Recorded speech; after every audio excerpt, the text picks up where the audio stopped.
లో మరో drug racket గుట్టురట్టయింది. ఈ రాకెట్ లో ఓ లేడీ డాక్టర్ ఇన్వాల్వ్ అవ్వడం షాక్ కి గురిచేస్తుంది. షేక్పేటలో నివాసం ఉంటున్న ఒమేగా హాస్పిటల్ సీఈఓ డాక్టర్ నమ్రత ముంబై నుంచి డ్రగ్ డీలర్లతో నేరుగా లావాదేవీలు పెట్టుకున్నట్లు పోలీస్ దాడుల్లో తేలింది.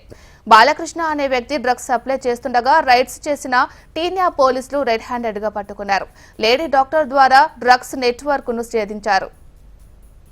షేక్పేటలో నివాసం ఉండే నమ్రత తానేలో డీజే ప్లేయర్ తో పరిచయం ఏర్పరచుకుంది. అతని ద్వారా డ్రగ్స్ పెడ్లర్ వంశీ టక్కర్ ఆమెకు పరిచయం అయ్యారు. అప్పటి నుంచి వాట్సాప్ లో వంశీ టక్కర్ కు ఆర్డర్లు పెట్టి బాలకృష్ణ అనే వ్యక్తి ద్వారా హైదరాబాద్ లో డ్రగ్స్ రిసీవ్ చేసుకుంటోంది నమ్రత. ఇలా షేక్పేటలో బాలకృష్ణ నమ్రతకు డ్రగ్స్ ఇస్తుండగా టీన్యాబ్ పోలీసులు పట్టుకున్నారు. ఒక్క ఏడాదిలోనే డాక్టర్ నమ్రత 70 లక్షల విలువైన కొకైన్ ఆర్డర్ చేసుకున్నట్లు పోలీసుల విచారణలో వెల్లడైంది.